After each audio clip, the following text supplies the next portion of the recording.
Hey Virgo, this is Perrymore Tarot's weekend reading for August 25th through the 27th, 2023. This is for Virgo.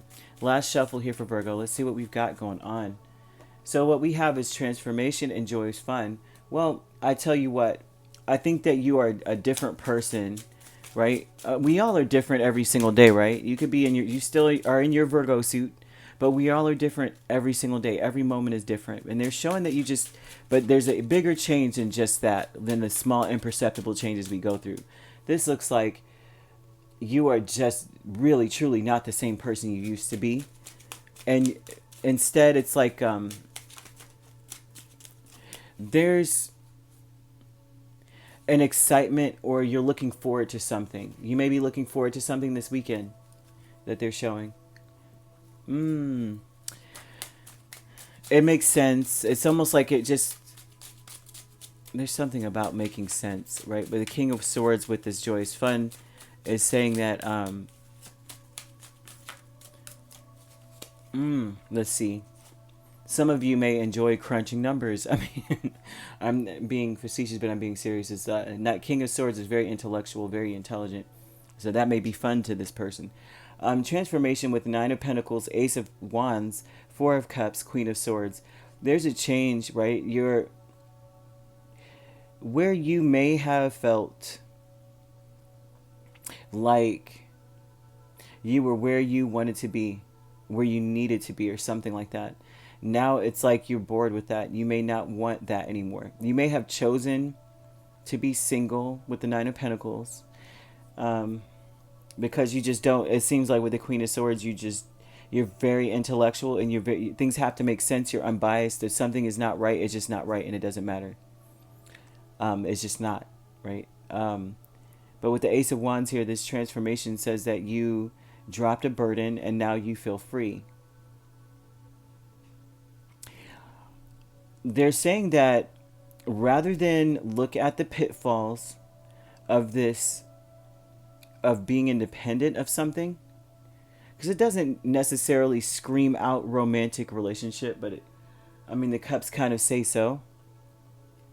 It looks like rather than focus on what isn't in your life and what doesn't work and what's not there, what I don't have and such, they want you to look at what you do have. That's the change. Right, the changes that you're going through, it may be very simple, very easy for you to look at things from a very logical standpoint and be like, well, this and this and this, instead of really looking at how happy you truly are or how happy you could truly be. And so there's a need for you to look at your circumstances in your life and just take it in with an air of gratitude. Joy is fun with King of Swords and Seven of Cups, right? Because it seems like gratitude is what fills the cup that you may feel is missing. Just being grateful that this is where you are. It could be so much worse. I can't stand telling people that kind of thing because it's like feeling good about other people doing worse than you. It doesn't never sits well with me. It could be worse. You could be those starving children in so-and-so country, and you're just like, that sucks. That is your claim to fame to make you happy, is that you're better than other people. That's just, but no one really thinks about that. But this is something that Spirit is showing is like it could be worse. So joy is fun with King of Swords and Seven of Cups. It's fun to pick apart. They're saying pick apart the fantasy aspect. You may be like, it could have been anything. I could be doing anything right now, or so-and-so could be doing anything right now, or there's so many options, and they're almost like, have fun with really following these options. And in your mind, if you have choices in front of you that you must, like, I really don't know. I find myself in a new place or doing something different. I may be independent of something. This is new. I have so many options in front of me, so many different ways to see something. There's a lot of anxiety I'm seeing as well. But there's almost saying, have fun with following these fantasies down the rabbit hole. And then picking apart whether or not it could be it could be real. Could this really be what it is?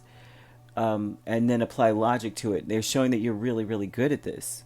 Like you could just go, no, that's not, that couldn't be because this, and that is occurring. Well, I'm fantasizing or I'm imagining this is happening right now, this particular cup, and then follow that cup down the line. Oh, no, that couldn't be happening because that, and that, right? Or their cars can't make it to that point. So obviously they didn't drive over there and this didn't happen. They want you to do that. Follow things down and apply logic and reason to your fantasies in your head, or you know what I mean, what you imagine could be. A commitment energy, well, it's an event with the Knight of Wands and the Moon. This is about committing to showing up to something. You don't know what's going to happen. They're saying, are you willing to do this? Are you willing to do that? Right? This is like committing. This is like a contract that you may sign. They're saying it, like being a doctor. This is like almost like being a doctor, although I'm not really seeing so. Some of you may be surgeons because I see Queen of Swords here and King of Swords. However, this is like, and as an example, being a doctor, you sign up to work for this hospital. But what you also sign up for is you have certain hours or certain days where you are on call. You don't know when you're going to be called. Knight of Wands, the Moon, right? You don't. The commitment energy is saying, I'm agreeing to show up whenever. I'm agreeing to go whenever. I'm agreeing to, saying something or, whatever, whenever it happens. I don't know when. And so that's kind of the energy of this agreement that they're showing here. Like, I will come home right now, whenever I get a call. I do agree to that. I don't know when that's going to occur. I don't know when you're going to be calling me. I have no clue, right? So that's what they're showing here. There's something that occurs where you're just like, you know what? I don't care, come what may, right? I'll be there.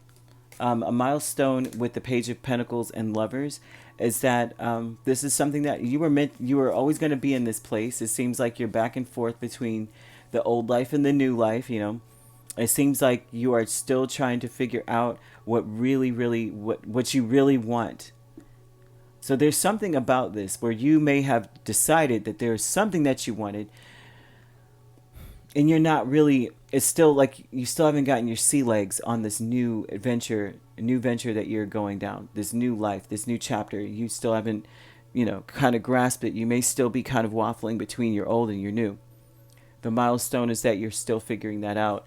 That is huge because most of us don't figure out what works for us. I see 70 and 80-year-olds all the time that have just lived a life of, complacency, not even comfortability. Everyone's like, oh, they got comfortable. No, it's complacency is what it was. And they're now 70, 80 years old saying, I want to go to college and go and get my degree, or I want a divorce, or I want to remarry. And a lot of it has to do with not really figuring out what works for them or where they're really truly meant to be. And this is a milestone for you, saying that you are eventually going to be this person and figure out what works for you. Dabbling a little bit in the old to see if this still works for you, and moving into the new to see if that still works for you. Not quite sure just yet. But they're saying that you may have a lot of fun imagining what it could be or what things could be. And they're saying, go ahead and follow. See what feels right. Go down that rabbit hole and see which options feel right to you. I know how this sounds. It seems like it's all over the place, but there's a lot. All the readings for the weekend have been showing something similar of like figuring out what works for you, whether you have to visualize it or write it down or something like that. Some manifestation kind of energy going, passing through us over the weekend, I'm seeing as a whole. So you could be dealing with Cancer, Pisces, Gemini. I believe every single sign is here except for Scorpio, like every single sign. So it's not necessarily such a knockdown, drag out change that you may be going through, but it just seems like there's a new level that you're reaching that is a little different from where you used to be. Like you're free and you could do what you want, but they're showing that there's still some lingering something in your old, like where out with the old, in with the new. Seems like there's still some of the old that ain't out just yet. So you could be a Virgo Libra cusp or a Leo Virgo cusp. You don't have to be dealing with these signs at all, but these signs are definitely in your chart. So if you'd like to book a personal reading with me, my links are on my page. Peace, love, and light. Take care.